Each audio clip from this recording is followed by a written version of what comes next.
7 p.m. We'll call the meeting to order. Let the record show that Councilmember Candell, Councilmember Geringer, Vice Mayor Dawson, and Mayor Anduri are in the hall. Councilmember Kwok is participating virtually from Indianapolis, Indiana, pursuant to the Brown Act, and that would be Government Code Section 54953B. And Councilmember Kwok, could you just confirm for us that there are no members of the public there with you? Yes, good evening, everybody. There are no members of the public with me at this moment. Okay, and could you let us know if you are joined by a member of the public so we'll know to see if there's any public comment from that side of the country? Absolutely. Okay, thank Yes. you. All right, so this is under the Brown Act, so we don't need item 3. We're on to item 4, adoption of the agenda. Could I have a motion for adoption of the agenda? I move adoption of the agenda. A second. All right, moved by Councilmember Geringer, seconded by Vice Mayor Dawson. We'll do the roll call. Councilmember Candell. Aye. Councilmember Geringer. Aye. We're here. Councilmember Kwok. Aye. Vice Mayor Dawson. Here. This is aye or nay. Got it. Okay, it's and I'm an aye, so it's unanimous. The agenda is adopted. Please stand for the Pledge of Allegiance. To the flag of the United States of America, to the republic for which it stands, one nation, under God, indivisible, with liberty and justice for all.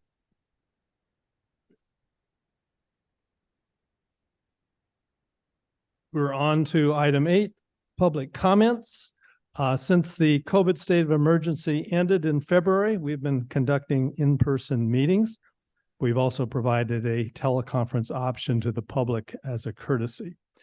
During our last meeting, we agreed that we would continue to offer a teleconference option because doing so has increased public participation and community engagement. We also agreed to certain protocols, including the following directive. All public comments made during our public comments agenda item at the beginning of the meeting must be within the subject matter jurisdiction of the city. All public comments under other agenda items must relate to that agenda item. If this directive is ignored following a warning by me, the city clerk, or the city attorney, the city clerk will mute the speaker. As we now open public comment on items not on the agenda, but within the subject matter jurisdiction of the city, I want everyone to be aware that we have an obligation under the First Amendment and the Brown Act to allow speakers to make their comments even if they are not compatible with our community values. While the council must hear them out if they're within the city's subject matter jurisdiction, anyone in the room should feel free to step outside, and anyone at home should feel free to mute your audio. If we receive a large number of speakers, we reserve the right to move remaining public comment to the end of the meeting. And finally, a reminder that public comments are limited to 3 minutes. So with that, we'll open public comments for items not on the agenda, but within the subject matter jurisdiction of the city of Lafayette. City Clerk Robbins, are there any speaker slips? I have no speaker slips for persons attending at the community hall, but I do have a Cheryl McDonald with a hand raised. Cheryl, you're able to talk now.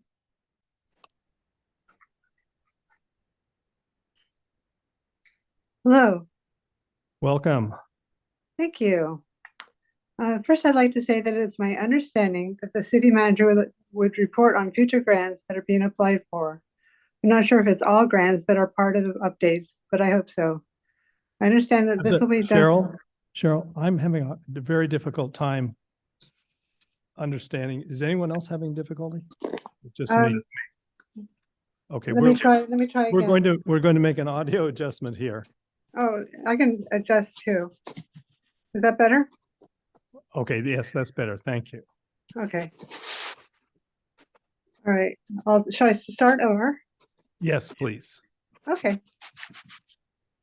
First, I'd like to say that it's my understanding that the city manager would report on future grants that are being applied for. Sorry. I'm not sure if this is all grants that are part of the updates, but I hope so. I understand that this will be done when the city manager gives her updates. My request is that the city manager give grant updates when most of the public are attending the meeting. So I'm really requesting that the grant updates be given on one side or the other of the consent calendar. Second, I'd like the project updates, the grant project updates that are on the web to be put on, sorry. Second, I'd like, just like the project updates that are being in construction that are on the website, that the grant applications also be on the website. I propose that it is divided between grants that the city is interested in applying for and grants that are in the process along with the dates on them. I'd also like to know where they are in the process, including dates. Thank you. Okay, thank you. Thank you very much. Are there any questions? Okay, thank you very much, Cheryl. Thank you. Just one suggestion, I think it would be helpful if you're able to do that, if you could send us something in writing. And where would I send it? Exactly. Send it to you the or- city, to the city clerk, to All right, Joanne. I will Ross. do that. Thank you. Okay, thank you. Our next speaker in our virtual audience is Dawn Ames. Dawn, you've been unmuted. Good evening.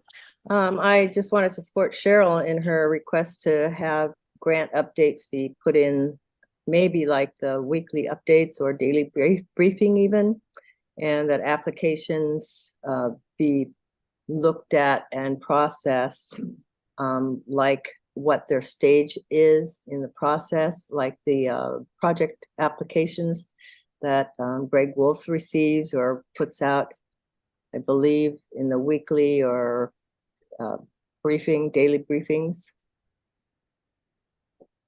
And that's all. Thank you. Okay, thank you. Are there questions? No, thank you very much.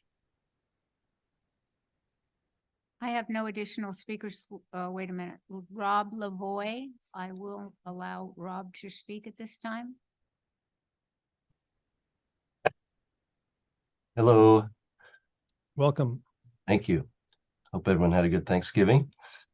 I'd like to just echo what Cheryl was asking for and maybe clarify a little bit.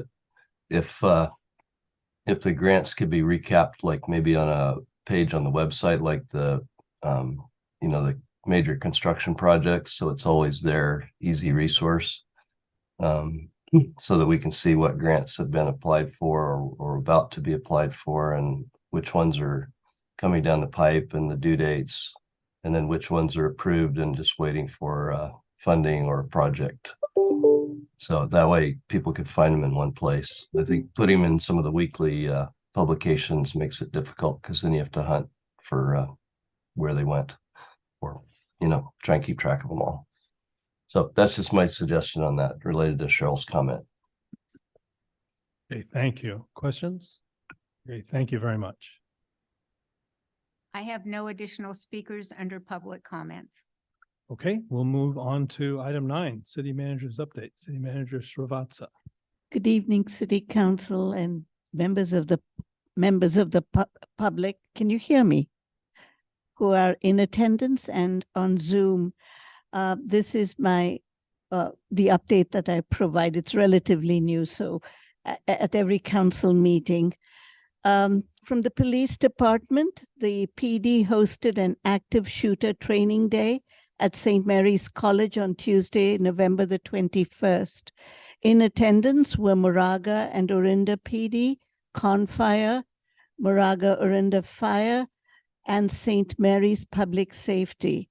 The purpose was to play out scenarios involving law, fire, and EMS to test tactics, medical triage, and unified command. And according to Chief Ben, the purpose was achieved successfully. From Parks, Trails, and Recreation, we finally received the play equipment for the community center playground today. And this is a big step towards the opening of the playground in early 2024. And also registration for the winter and spring senior services and rec programs opens 1 week from today. And you can always preview the guide on our website. From the planning department, housing element update. As you recall, on November the 13th, the council directed staff to make revisions to the housing element. And you also directed staff to confirm with the State Department of Housing and Community Development, or HCD, whether a minimum density requirement would preclude future commercial development. If it did not, you directed staff to submit a revised draft to HCD after the 7-day public review period. Staff has confirmed with HCD that the city can use a minimum density requirement and still allow for solely commercial development.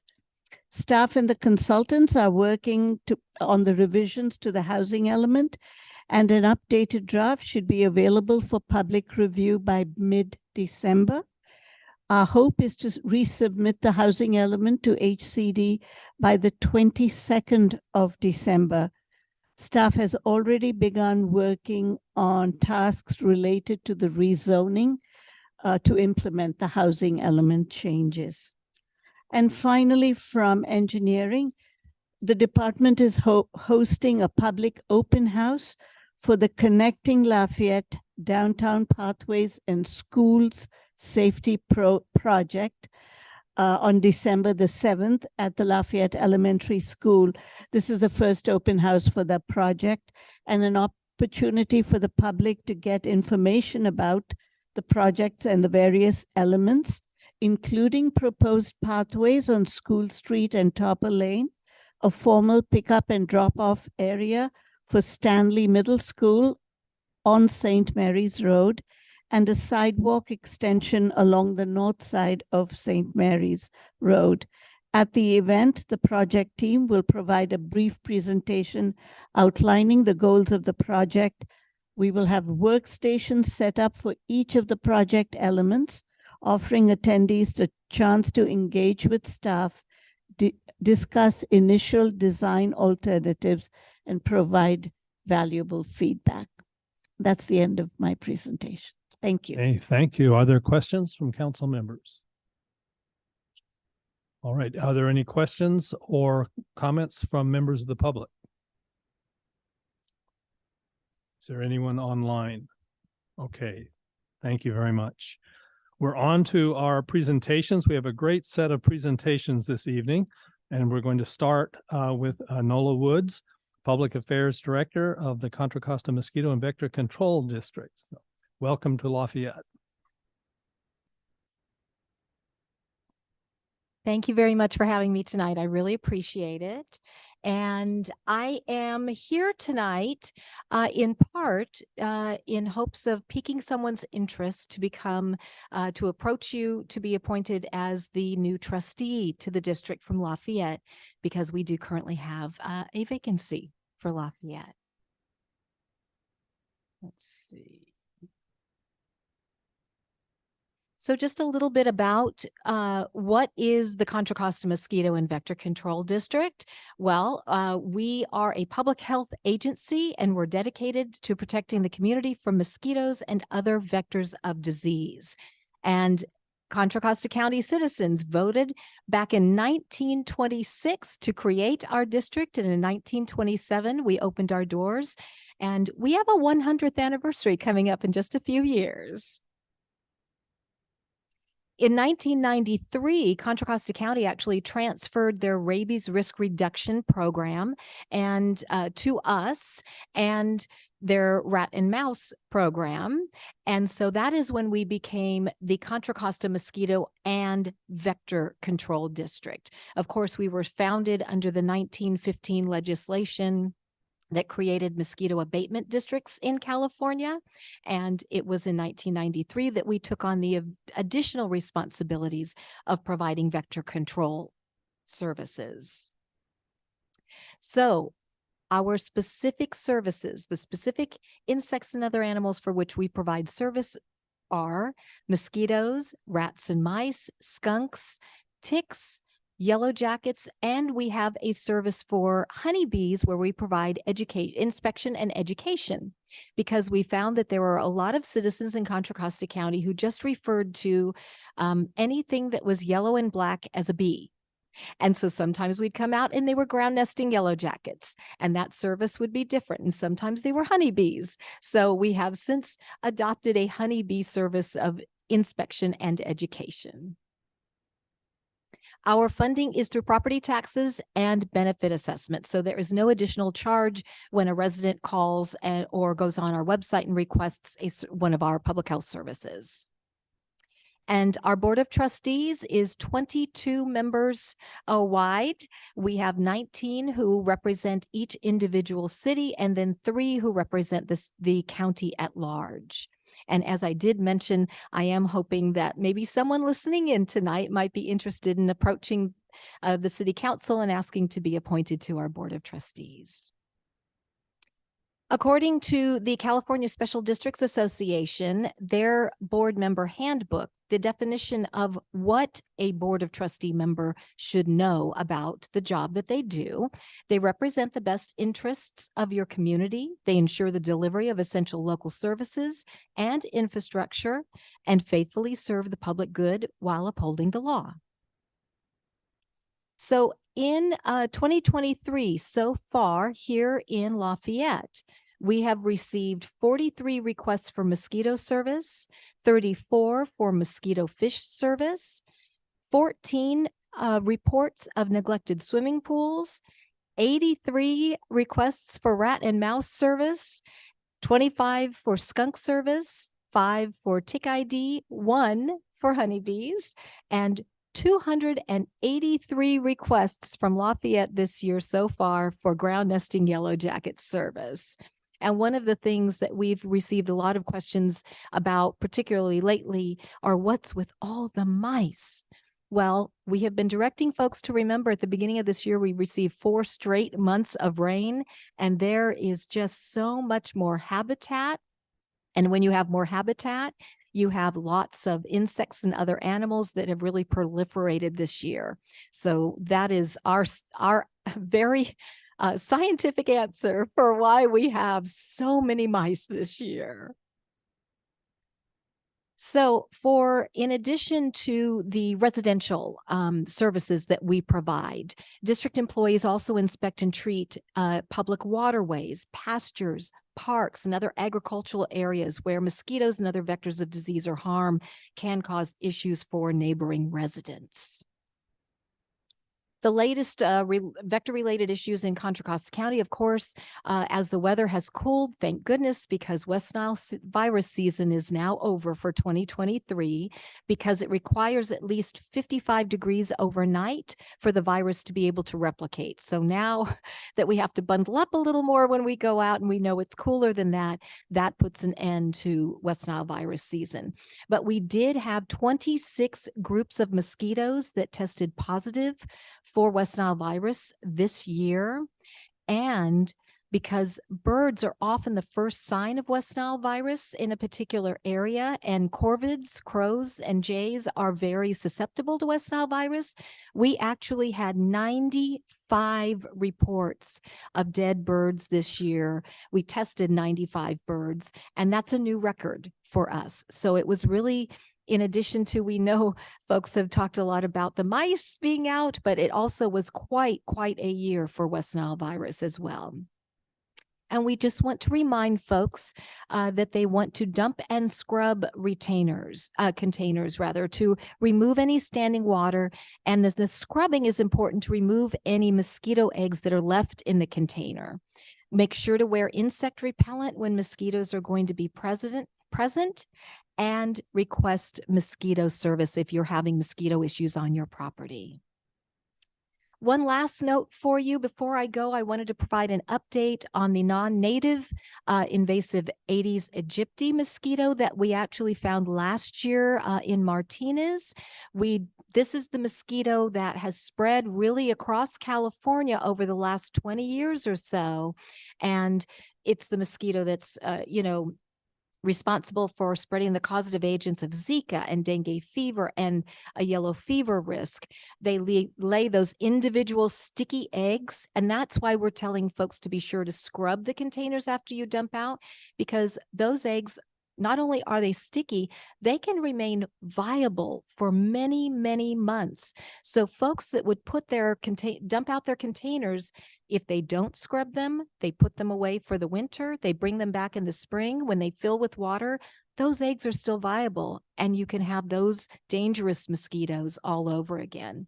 So we want folks to remember to dump and scrub and report day biting mosquitoes, because these mosquitoes are a little different than the other 23 known established species that we have here in Contra Costa County.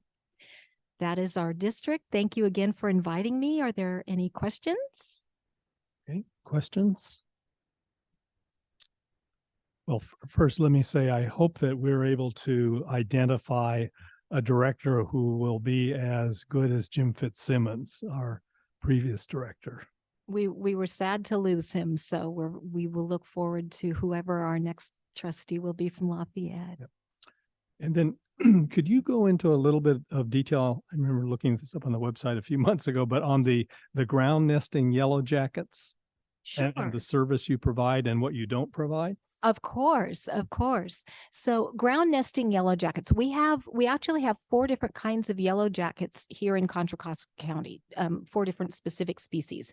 2 will create their nests above ground in trees. Specifically, we do not provide service for the above ground yellow jackets, because the underground yellow jacket species, folks, number one, usually find them by accident. If you roll over them with the lawnmower, or you hit them with a shovel, or you're working in the yard doing gardening and you come about them, they will bite and sting to defend their nest. They will swarm to defend their nest. And so the reason that we provide a specific service for the underground yellow jackets that will take over abandoned rodent holes, or other voids in the ground, or if folks use some railroad ties for in their backyards or whatnot, they can go in between those spaces and build their nests. And so the reason we have the service for ground nesting yellow jackets, because they can be quite dangerous, because they do bite and sting repeatedly.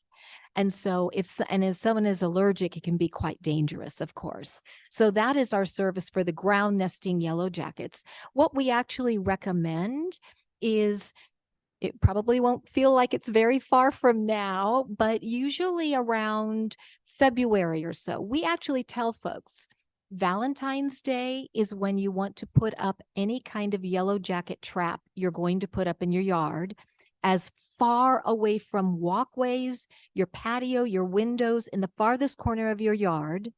Valentine's Day, you put it up, and you're hoping to catch the queens at that point. Because as soon as we get that first warm week in February each year, they will emerge and they will look for a place to build their nest.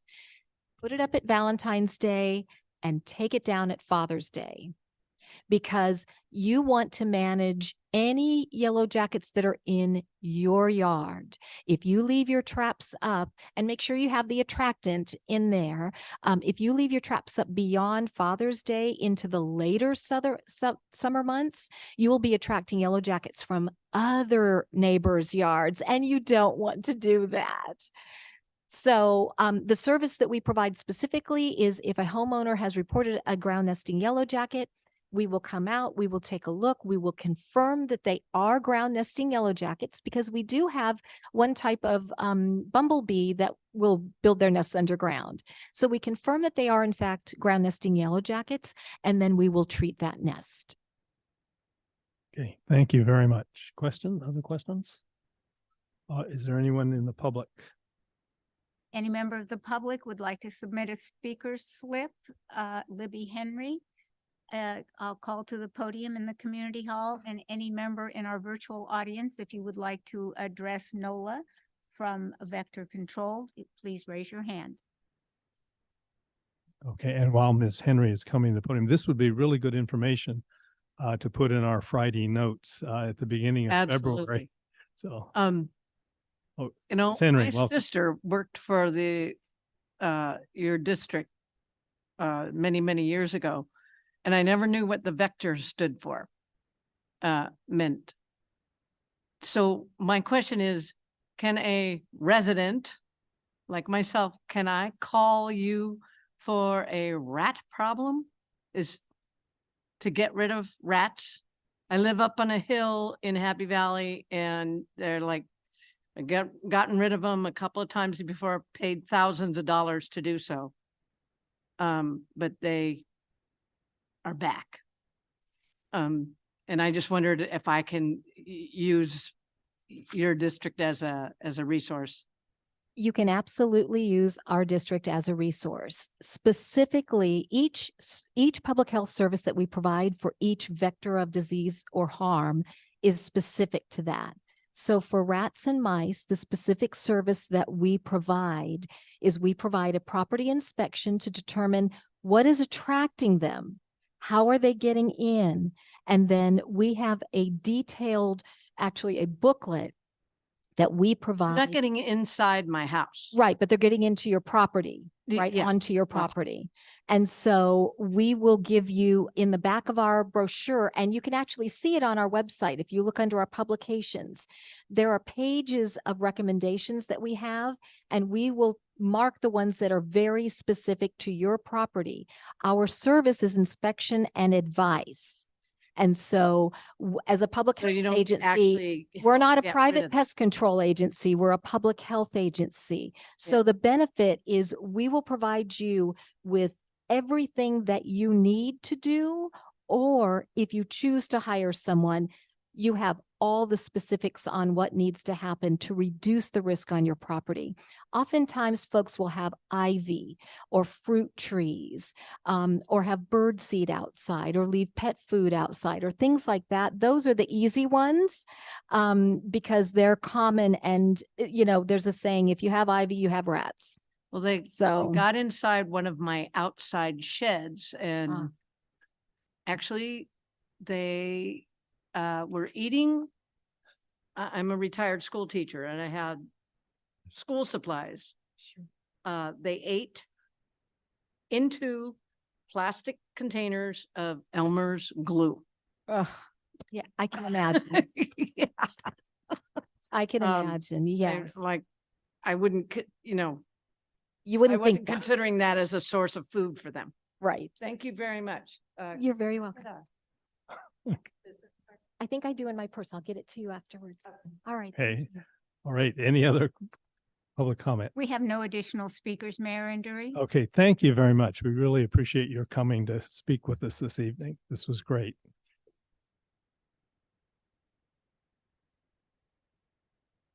Okay, we'll now move to item 10B, report on the Slow Down Lafayette campaign. Will be led by Andy Comley, our code enforcement officer, and Patrick Golier and Suzanne Erla, I believe, will be joining Andy.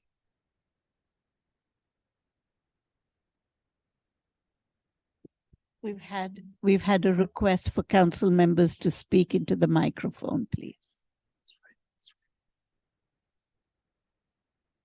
Yeah, not the mayor, not the mayor. That's good.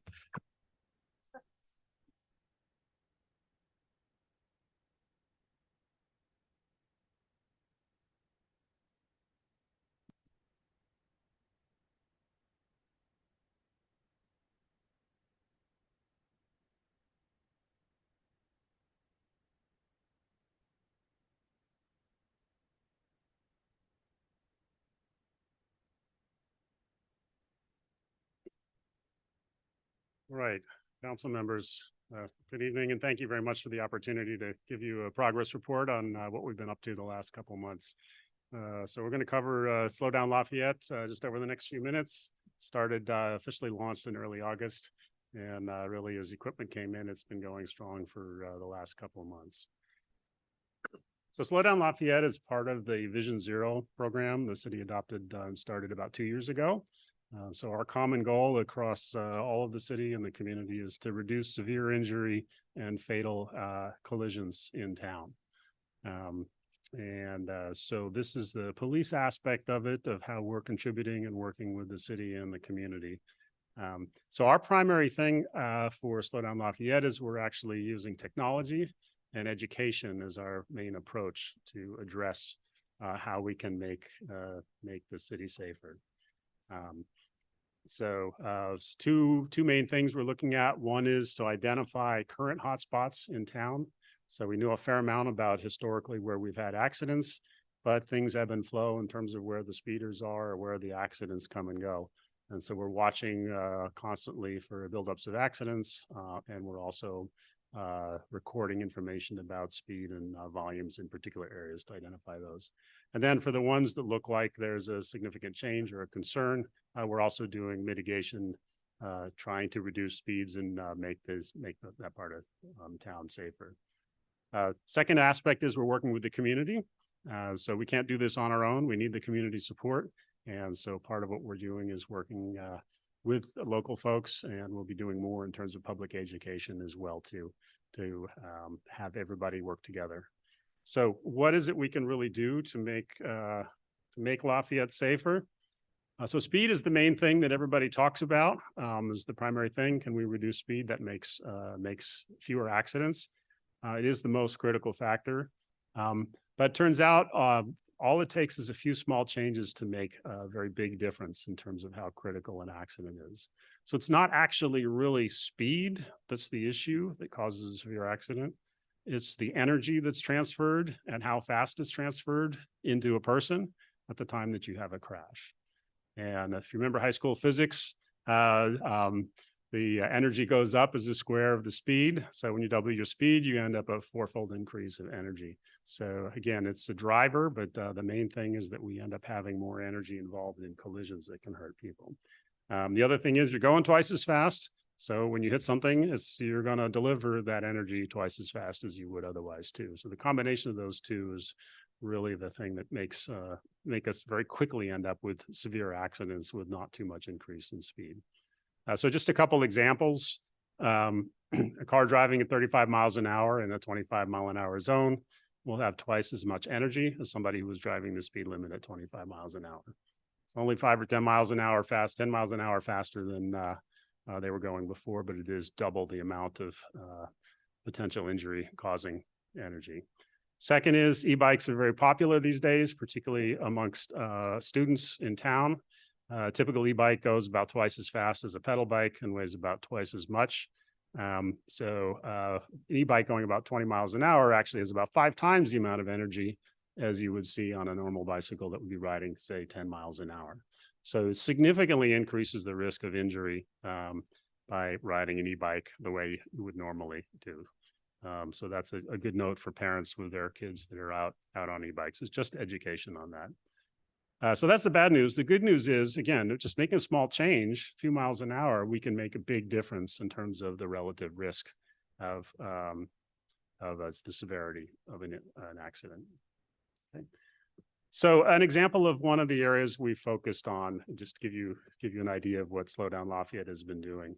Akalani's Road on the west end of town, between Mount Diablo Boulevard and Hidden Valley Road. It's a 25-mile-an-hour road. And there have been some concerns by the neighbors about speeders in that particular area.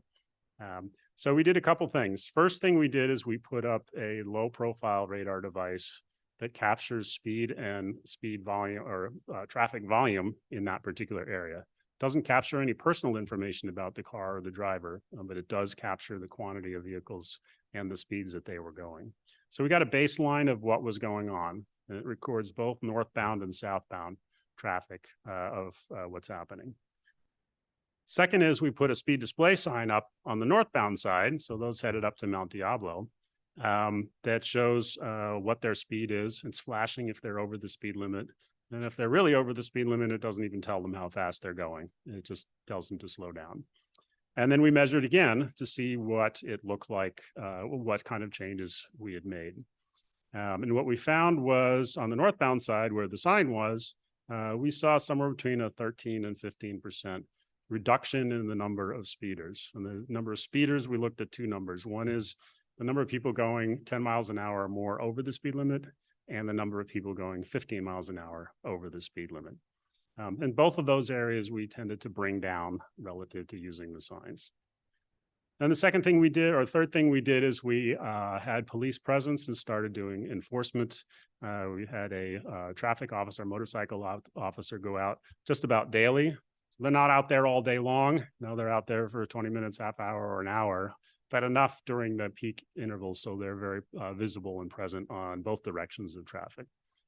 And what we found was that the enforcement side actually affected the real fastest of the speeders. So people going 15 miles an hour and over were the ones that we saw the reduction.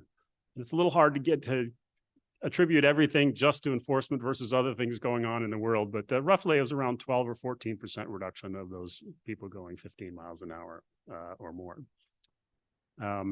And the combination of the two also, they added together the sign and the enforcement. So the enforcement only worked on the southbound side because there were no signs. But on the northbound side, we saw somewhere around a 25% reduction in the number of speeders going 15 miles an hour or over.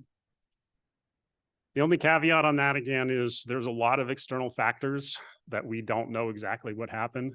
Think about what happens to our traffic when there's a ball game somewhere or a concert or an accident on 24 or 680. It can drastically change what's going on inside our town, and we don't necessarily know what it was that caused that. So consider these numbers as a general understanding of kind of what the signs, the speed display signs and the enforcement has been able to do for us. So that was one example. So where are we overall in the city? We covered 8 major roadways in town so far. Again, the equipment rolled in slowly, so it's really only been the last couple of months we've been able to get good data on this. All those major roads, we've covered at least one location, and some of the bigger ones we've been there and covered multiple locations as well. So we go through the same process, this low profile radar.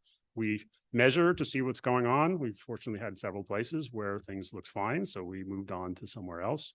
And then based on that evaluation, we would go through either putting up the speed signs or asking for enforcement or doing a combination of the two. And we also, in a couple of cases, like the Acalanes Road one, we also working with the local neighbors, keeping them apprised of what's going on and letting them know what's working and what's not as well too. So overall, what we've seen is about a 10 or 15% reduction using these temporary speed display signs. About another 10 or 15% using enforcement. Again, the data's limited on that so far, so we'll keep building on that. And again, that's focused on the fastest speeders. And then also looking at what the traffic engineering group has done on Pleasant Hill Road by Acalanes High School. We took before and after measurements, just got lucky on that before one on the traffic coming down past the high school. And we saw a 20 to 40% reduction in speeding. So the data was taken during a normal school week in May, and then a normal school week, I think it was late August or early September after the signs had been put up too. So again, other factors could affect what those numbers are, but generally having multiple signs that are up and having the signs early so it slows people down before you actually get to Acalanes High School looks like it's made a significant difference as well too.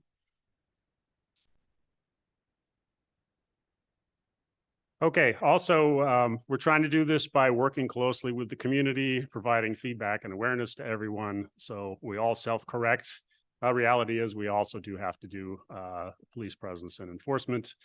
So we've been continuing to do that. We did acquire 2 different LiDAR units, 2 additional LiDAR units. So it's not just our 2 motorcycle officers that use them, but now we've got some beat officers that are also trained. So people in patrol cars, when they have time and ability, are also doing traffic stops as well too. So we've increased the number of people. We also are 2 full-time traffic officers now. We were down for a while up until a couple of months ago, down to 1. So that has also helped us significantly in terms of having presence on the street and slowing people down. I think also importantly too is just being present in a marked patrol car has a significant effect on how people behave. I wonder why, but that helps a lot. And that particularly, we've been taking advantage of that around schools. So we've always blanketed schools right in the first few days of classes where we put people out. But we've continued doing that as well too. Beat officers, we put them out when they can. Obviously, if they've got a priority call, they've got to run to that. Motor officers are out, and also our parking officers too, which tend to work as crossing guards if need be. But just having a marked vehicle there, people tend to behave well.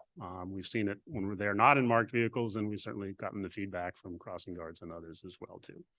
So that as well is helping us make the city safer around schools and in other places just by having the presence out. So that's what we've been doing, and the progress we've made so far. We're going to continue doing same kinds of things. People are always asking, well, where's next? Where are we going? The main thing is our crash statistics show that the main primary roads we've got in town, Mount Diablo, Pleasant Hill Road, Moraga Road, tends to be the hot spots where we get significant accidents. The faster the speed limit, the more severe the crashes are, as you would expect as well too. So we'll keep focusing on those areas, taking readings around significant intersections and sections of those roads, and just watch for changes and then address those changes as we see them. We're also identifying hotspots. We get requests, calls, say, hey, people are speeding a lot. We do see dynamics change. 5-6 years ago, we spent a lot of time on Raley's Valley Road. Now this year, we just spent some time on Akalani's Road. So we'll be doing the same kind of things, looking for places that there's some concern about an increased risk for accidents, and we'll be focusing on them as well too. And then as needed, putting in speed display signs, doing enforcement, and working with traffic engineers if there's a long-term solution that we would provide as well. And I think the key thing to remember is if we take 5 miles an hour off the speed at the speed limits we're talking about in town, that can change the risk profile by about reduce it by about 25 or 30% in terms of the likelihood of having a severe accident in a particular location. So we don't have to do a lot. We just got to take those 5 miles an hour off this average speed, and particularly taking the fastest speeders out. So public awareness is also a key part. So thanks to Suzanne and the work she's done, we've started out getting Slow Down Lafayette signs out partly on our own, and also working with all of the local schools. So we got a good 50 signs out pretty early to begin the campaign. We're also now working with the parent-teacher associations associated with the elementary and middle schools. So they will be putting the signs out for us. There's another 50 or so going through them. And we've asked them to not only put them out and keep track of them, but move them around amongst the different PTAs as well. So those signs will get a lot of use. So there's about 100 total lawn signs that are out right now. We have another 50 that we can get out, and we're working to find other agencies or organizations that can help get those out. We'll also continue working with homeowner associations and neighborhoods on the hotspot areas that we're working, or any other, if they want some public education in their meetings, we'd be more than happy to support that as well too. Upcoming, we've put together a social media campaign on education, sort of background what all this is about, a lot of what I just covered, and education that we're just about ready to put out. So we'll be putting those out on a regular basis as well. And as things come up, bad weather, hotspots like Akalani's Road, we'll also be addressing those via social media. Continue with community events, Lafayette Art and Wine. City put out a lot of stuff. Police department had put out a lot of stuff. Just making people aware of the program that we're working on too. Web information as well too. We'll be increasing the amount of information that we have on the web as well. So that's the work we've done. Sort of, if there's a takeaway, I'd love to have everybody get, particularly for the community, is enjoy our city, right? Go out and enjoy it. We're not looking to completely crunch people's style. What we're really trying to do is just make it safer and take those fastest people and bring their speeds down a little bit so that the average speed on those roads comes down. We need to work with the community. We need the community support. We'll provide information with them to make a difference. We're a small group here, and if we can have 28,000 people helping us out, then we'll get a lot further along on the success that we'll have with this too. And so just some reminders based on what I've covered already so far. When you're in that panic in the morning trying to get to work, just remember a couple things. 35 mile an hour instead of 25 could have twice the energy or risk in an accident. And just taking a few miles an hour, 5 miles an hour off that speed can make a big difference, can reduce that by maybe 30%. Also for e-bike riders and for parents with kids on e-bikes, just remember that it could be a significantly worse accident riding an e-bike the way it feels like you should ride it versus a regular bicycle. So go enjoy it in the open areas where there's plenty of room. But when it comes to riding through downtown where there's a lot of obstacles and risks, get everybody to just slow down and take it easy. And that's our hope to help make it safer. So that's what we've been covering so far. And I'd be happy to answer questions from anyone. Okay, well, thank you very much. Questions, Councilmember Geringer? So first of all, thank you for the presentation. You actually, I wrote down a couple of questions and then you said everyone asks, so normal everyday questions. And so thank you for covering all of those. Actually, on the very last thing that you talked about, I have been hearing a lot more from folks, and we see it on social media about the e-bikes, e-bikes sort of in the downtown area, e-bikes on the trails.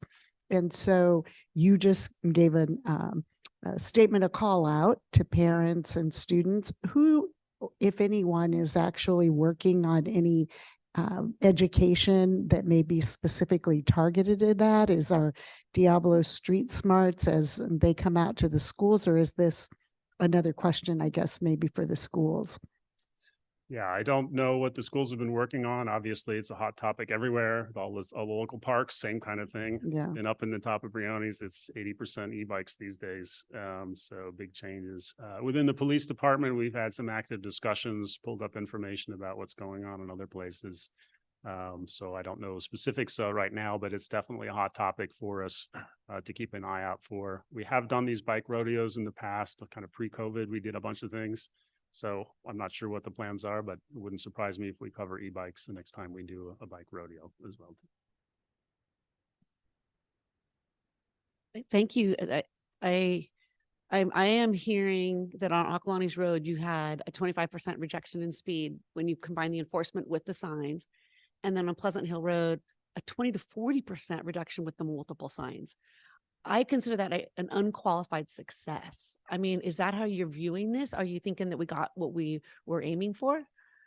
Absolutely. Right. So Super. yeah, I am too. I'm thinking right. it's great. And the only caveat I would put out there is we're 2 months into the program right now. So we need more data to make sure there wasn't some strange anomaly, but it does look, since we've had multiple places now that have some, in the same range look of savings. Right. That's a great place to go. Thank you. Vision Zero, over years, 5-7 years, they made significant changes and they were measuring the actual accidents, not just the speed. So that's going to take some time before we have those numbers. Yeah, well, just following up Great on start. that, you mentioned it's 2 months, and I think, at least the way I see this, I would like to see this develop so that one of the values of Lafayette residents is we go the speed limit. If you're a Lafayette resident, you grow up in the schools hearing that people are going to drive the speed limit or below. That's just part of being a responsible citizen. And it takes a while to inculcate that. But I think, we just keep at it. That's going to be a big part of Vision Zero and the success of Vision Zero. Yeah. Right. Vice Mayor Dawson. I just want to say thank you. This collaborated effort is amazing. So really appreciate it, and especially the product. And I printed this out from last week's last council members, like for every 5 miles, the percentage of risk that goes down from a fatality. So this to me is huge, because I would love to know that we have not only less an accident, maybe an injury and potential, but really fatality, because I would never want that on our watch. And the slow down campaign is such a great segue to that. Yeah, and that change going from a minor injury accident, particularly with pedestrians, to a fatality is between starting around 20-25 miles an hour, going up to about 40 miles an hour, above 40 miles an hour. You got the chart there. Yeah, guess, it's right? shocking. Somewhere there, that actually. it's a very high rate of fatality if you hit a pedestrian. So we're a lot of our speeds are right in that sweet spot where we can make a very significant difference in the outcome of that. So again, 5 miles an hour is all it takes to make a difference. Yeah, thank you. Yeah. Thank you.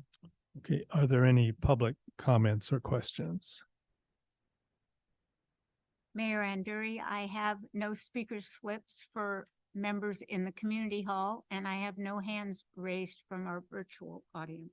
Okay, well, I'll just wrap up by telling everybody that what you see in front of you is a great team that's been working on this. And thank you very much for your presentation tonight. Great, thank you.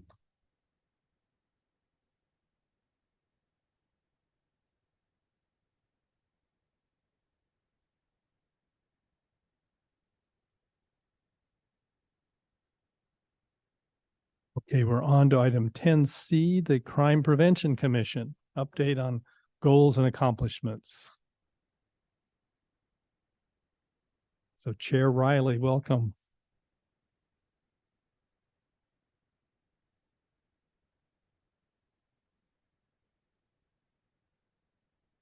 There we Now go. you are. Okay. Tracy Riley, Chairperson for the Crime Prevention Commission. I'm here with my commissioner and friend Denise Brown. So hello, Mayor Anduri and council members. We're excited to be here and in person. It seems kind of strange, actually, being here in person.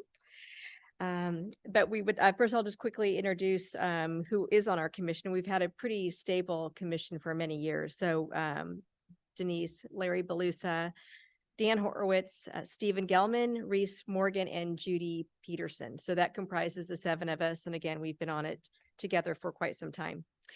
Now that we have been able to get out and about for the last couple of years now, we're certainly doing much more. Denise and Judy have been chairing the Citizens Academy for about it's 8 years. Yeah. We had 1 in person this year. Ideally, we're going to be going back to 2 a year, but we are still kind of feeling our way back into that this year. So we had Citizens Academy with 12 individuals, and I think that's kind of the number that we feel like is a good number to accommodate everyone. It's big enough, but not too big. So that's sort of the sweet spot that we've come up with.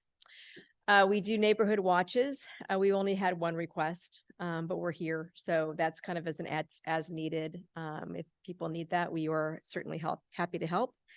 No real town halls other than something they'll be speaking about in just a moment. We did attend the Art and Wine, which is a great way to interface with the community. So that's just like for all of you guys, it's just a great way to connect with people and let them know what's going on. And Kathy always buys the best swag. So we're very popular with all the kids and grownups as well. What we did do this year, though, back to presentations and events, is we had a conversation as a commission. There's just been a lot of, it's been in the news, something that has been a bit of a bitter pill for a lot of people to swallow, and that's been the loss of life for a lot of people with drug overdoses. We've seen it here in our community. We're not immune. And I think with the rise of fentanyl, that was becoming a much more apparent problem. Again, we're not immune here in Lafayette. It's happening here. So we had a hard discussion about that in the beginning of the year about how we wanted to proceed. At that point, we really didn't know if other communities were doing so, but we felt like it was the right thing to do. With some discussion, the chief approached the Acalanes School District. I think that the feeling is it really needed to be a joint message. I think getting to parents and students was sort of our goal, community members at large for sure too, but we felt like that was a captive audience and that was the right place to start this discussion. And fortunately they were all in. And so that did happen in September of this year. It happened on the Acalanes campus. Again, parents were invited, as was community was invited. And then what was great was they actually had a version for the kids during Academy. And And so again, the message is, I think, giving them more information about what it is, how little it takes, and just sort of to really educate everybody about it. In addition, the police they've been distributing, and there's been Narcan being given to the schools. And there was discussion about that too more recently. Parents have been asking, how do they get it? And this mystery, we're all trying to get up to speed on something that, I mean, we all understand EpiPens, right? As parents, if you've ever had a kid that needed that, but this is something entirely different. So we had a discussion about that, and fortunately we applied for a grant, and it was just, I'm sort of preempting the chief. Sorry, chief. The grant was submitted, and we just found out tonight that we were awarded that. So to be continued, there'll need to be a discussion with our city attorney about how we go about distributing that. It was a small number that was received in the grant. So this is just sort of the beginning. We're kind of just getting our feet wet a little bit to see how we can go about that, and how we can work with the residents or schools, or however. We haven't really got that point yet, but that's just hot off the presses. So that's what we've been up to. Is there anything else you want to add, Denise? No. Okay. So that's kind of us in 2023. Okay, well, thank you very much. And I predict you're going to get a question. Okay. I hope I have an answer. Actually, first, just a thank you, because I do know that, and the chief had reported out at our city schools meeting, and the superintendent of Akalani's also, that through your work, that partnership was created. And so I just want to thank you for that. And then again, had written down about Narcan and distribution, and how we, the schools, we, the cities, can partner in that way. And so glad to hear about the grant. And my only question, and this may be for the chief, but starting somewhere is very important. And then as we expand, moving to our middle school, because we know that unfortunately it's not just coming through high schools. So I guess next steps and plans to work, and happy to have it come back to city schools as well, to talk to the superintendents and the chief there. But basically just thank you. Yeah, and I would like to answer that actually. I think it was one of those situations. There was I felt like a fast moving river, really. I mean, things were happening. And again, it was happening in this community. And I think we just decided we needed to just jump in. So we just jumped in, and we're swimming, and there is plans to reach out to the middle schools. Again, I think that there's a lot of misinformation for everybody. And I think the more that we know, the more that we can educate ourselves and our kids, the better. So this is definitely not going away. And I would suspect we'll try to figure out a way to get it to some of the parents with younger kids as well. And, but again, we're just swimming, and we'll see where we go. And again, thank you. Yeah. It's a hard topic. Yeah. It's not a pleasant one. Okay. Other questions? All right. Well, thank you very much for, as you say, jumping in, because that was the right instinct, and we're really grateful that you did it, and just waiting to hear what happens. I was going to ask for more details on the grant, but we'll just let you take the grant and Yeah. go with it, and then let us know what happens, and anything we can do to support you, let us know. Thank you. Well, hopefully the good news will be if you don't hear much, because that means it's doing its job, right? That we're not hearing about any more kids. Yeah. So let's just hope that we can get the word out, and so thank you very much. Well, are there any public questions or comments? I have no speaker slips at this time and no hands raised, Mayor Anduri. Okay, thank you for the work you do. You bet. Thanks, guys.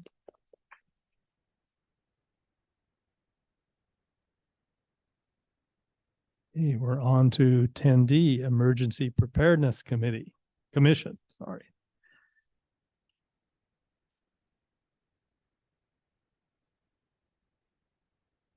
And this is another commission with very stable membership.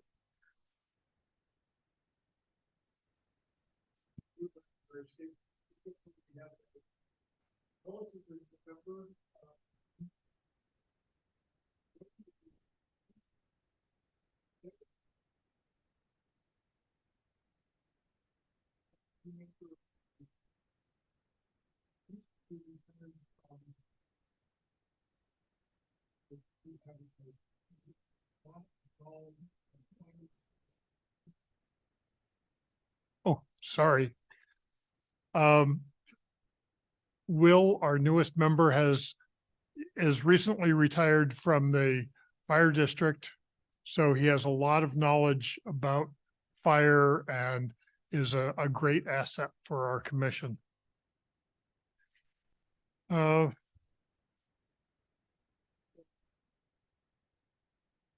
So what have we been doing? I gave you a sheet, but then Kathy reminded me of one thing that's not on it. So first, through the police department, we've been using social media. It's been used on an increasingly frequent basis to educate the public as to issues from the Crime Prevention Commission and the Emergency Preparedness Commission. So we've reported not only stats about emergency preparedness and crime, but also preparedness tips and crime tips. So the education focus is really being felt there. Because we're involved in emergency preparedness and the major events that we're looking at for preparedness are earthquake and wildfire. This year, we've been focused on wildfire and trying to increase the number of fire-wise neighborhoods, fire-wise communities within the city. I've listed here 6 that are recognized with the dates that their paperwork went in. And so they're recognized by the National Fire Protection Association, a Firewise USA program. These are completed, and we have several more in the process of applying, especially those in the Happy Valley area. We have a lot of work being done up there. Second thing that we did, National Night Out. We hosted a National Night Out event at the library. It was quite successful. And there were several National Night Out events throughout La Miranda where police, fire, and ambulances were there engaging with the community, trying to build more of a neighbor talking to neighbor rather than the traditional National Night Out, which is the police talking to the neighbors. So instead of just that communication from the police department, we're bringing all responders in and then getting the neighbors to talk among themselves. At the Lafayette Art and Wine Festival, we co-hosted a booth with the Crime Prevention Commission. We co-host it so we can try to get a good staff size there and answer questions about all of it. We position it next to the CERT booth, so all of our preparedness and crime prevention are all together.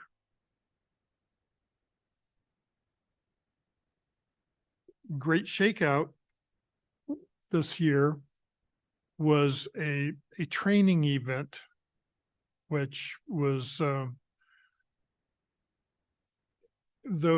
we did a WebEOC training through the police department and got city staff all trained. We didn't do a lot of engagement with the community during Great Shakeout. We encouraged it, but we didn't engage with them too much except by notices and so forth. And then acting as the Citizen Core Council, we got reports from the Lumber Cert Steering Committee at every meeting. Finding out what's going on with the CERT program.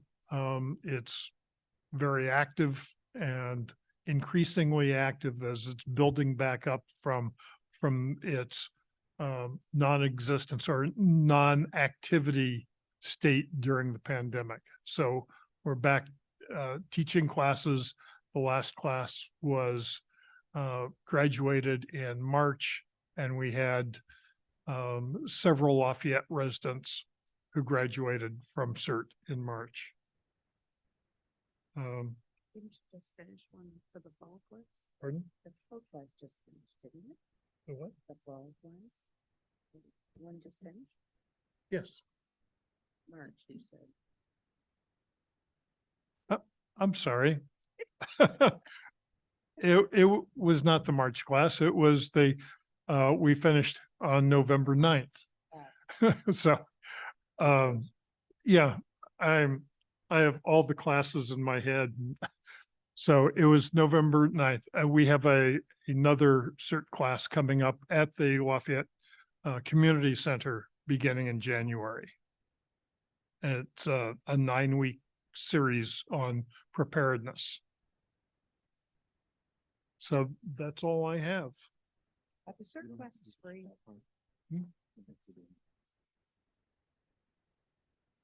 No, we have goals for next year that I have delineated on the back, but our primary focus for 2023, 2024 is on education.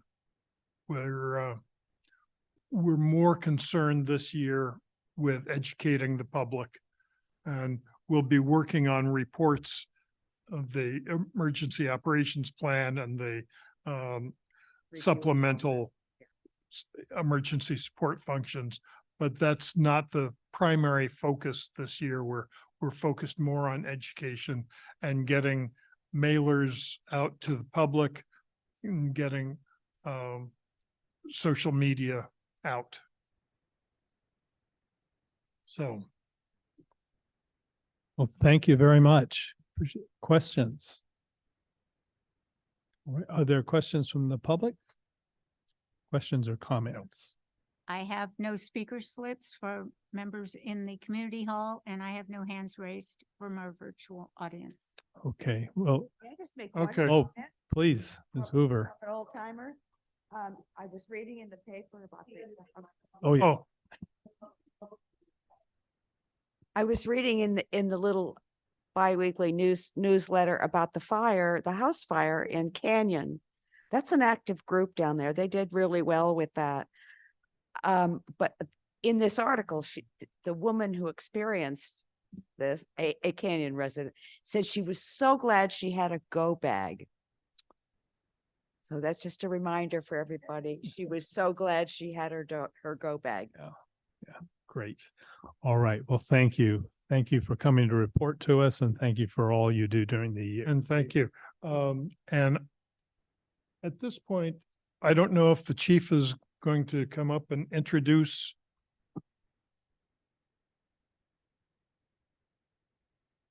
Yeah, we're there for stepping outside. So would you like to say something before we step outside, or? Okay, so everyone's invited to step outside and yeah, bundle up, and we're going to look at the emergency operations communications trailer and learn how that came about. And for those watching on Zoom, we will be back in 10 minutes.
Okay, it's 8:25. We're back in session. Beatrice, we're back. We're on item 11, the consent calendar. Would anyone on the council like to remove an item from the consent calendar? Seeing none, would any member of the public like to request? Yes, That- I have a speaker slip from Libby Henry. Okay, Ms. Henry.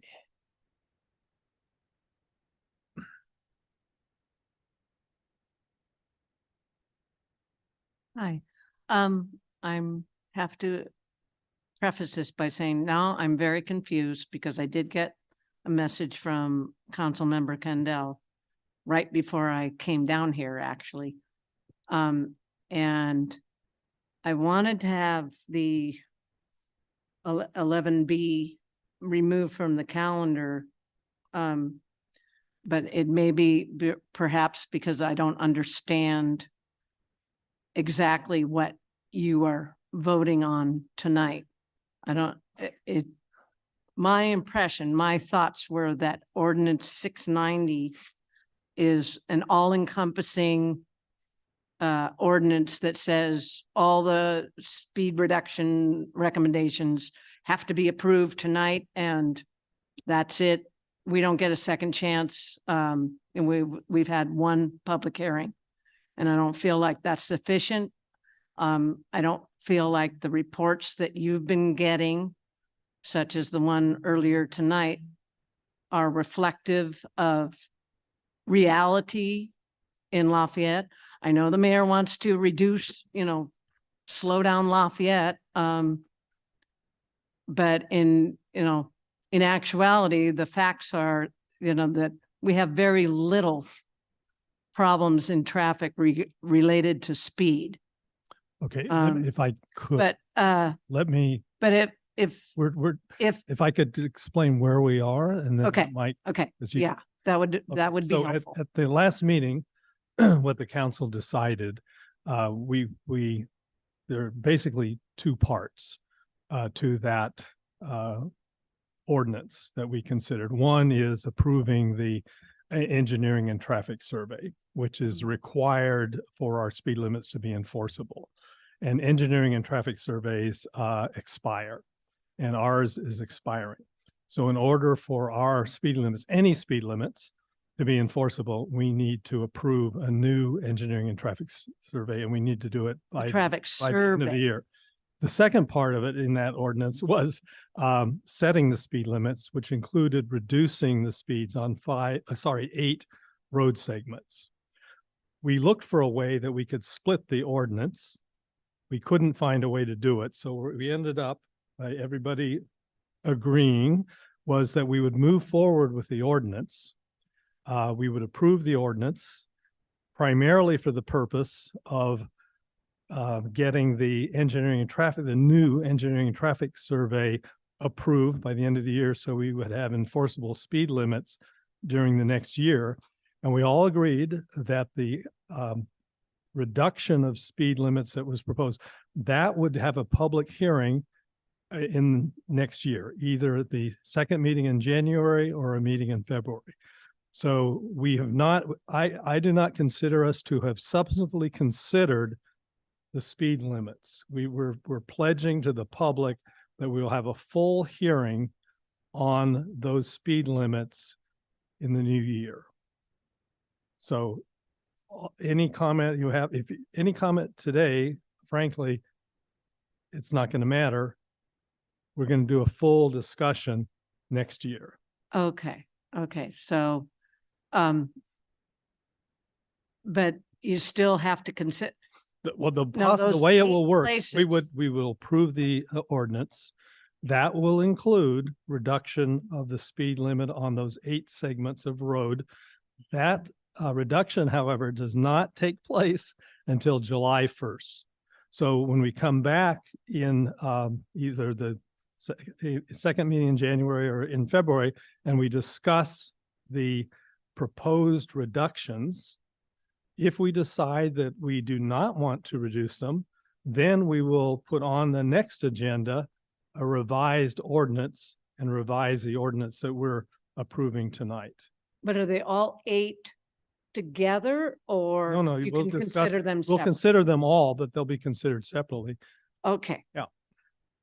Okay, then I withdraw my request. Okay, thank you very much. And I just wanted to say that I am a proud member of Zone 19 in Happy Valley. We have applied for the nationwide Firewise safety. My next door neighbor is one of the co-captains. Great. Okay, is there any other member of the public who'd like to request? I have no speaker slips or hands raised for items on the consent calendar, Mayor Anduri. Okay, then could I have a motion for adoption of the consent calendar? So moved. Second. Okay, moved by Councilmember Candell, seconded by Councilmember Geringer. Councilmember Quack, Aye. Councilmember Candell, Aye. Councilmember Geringer, Aye. Vice Mayor Dawson, Aye. and I'm an aye. So it's unanimous 5-0, adopting the consent calendar, including ordinance 690. Okay, so we are now on to item 15, council commission reports. Council member reports on activities. Who would like to report? Okay, so I just want to confirm that there will be 3 of us who will be participating in the Tree of Life ceremony. Councilmember Candell, Councilmember Garrigan, and I'll be there. Okay, good. One comment though. Yes, please. So considering the announcement tonight about the housing element, when it's going in and all the dates and stuff like that, can we have some sort of education to the public on what we've done when we're submitting it, the consequences of our dates and the deadline on January 31st and February 1st, what we may be facing? Is there a way that we could put that on, in a communication or something? If it's the will of the council, we definitely can. It is, we will work with the city attorney to craft something maybe for a Friday message and also add it to the housing element page, the Plan Lafayette housing element page. It's just something like that, just to let everybody know, right? Because otherwise it's No, not coming back to us. No, that's a good idea. So Yeah. people realize exactly that it's not coming back. It's going right to the 7-day notice. Right. Yeah, that's good. Thank you. And that'll give people a heads up then on the 7-day notice too. Oh, good. Okay. Councilmember Quack, do you have anything? Oh, nothing further, except that was a good idea. Okay. All right. So we're on to item. Wait, Carl, just want to, Oh, sorry. Mayor Andrew, Councilor Dawson. I just want to mention we received a few public comments about coyotes out on the creeks and the hillsides, and thank you. Joanne, you sent out some information directly to those people who made those comments. Can we also maybe make note of that in the weekly update or something, just to remind people how to react or respond if they see them? Thank you. Okay, any other comments? All right, so we will move to item 16, written communications, the email from Rabbi Lebowski of Shabbat of La Marinda.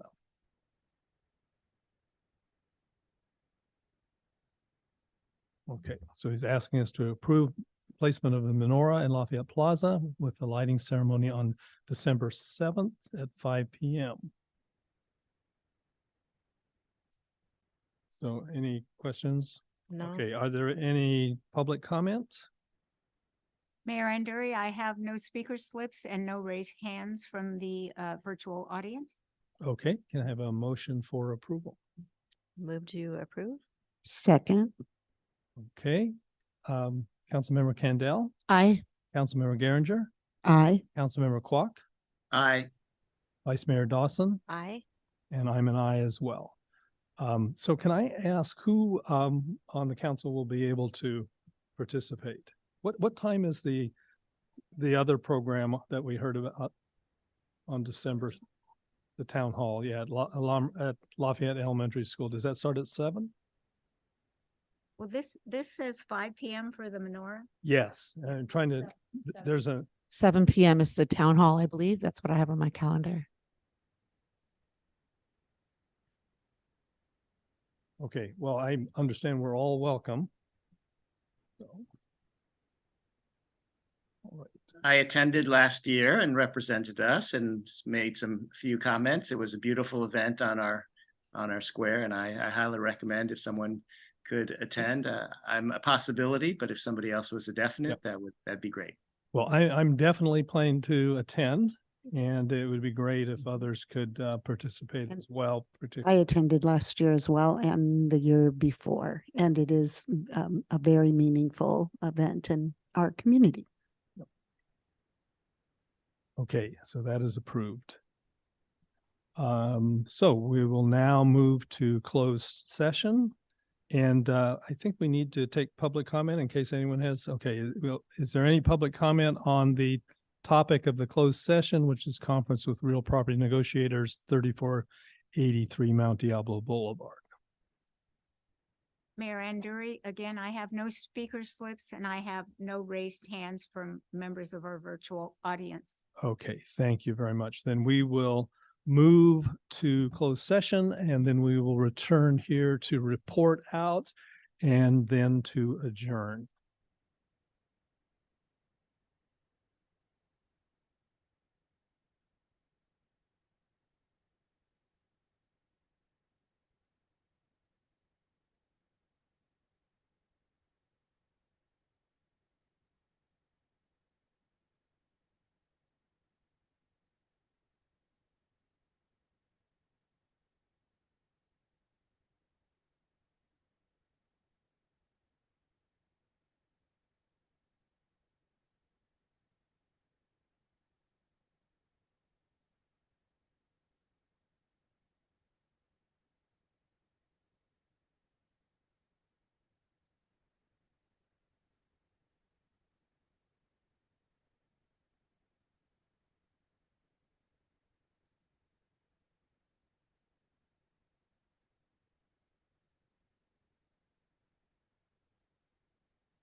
Okay, we're out of closed session. There was no reportable action. The meeting is adjourned. Thank you. Good night. At 9:15.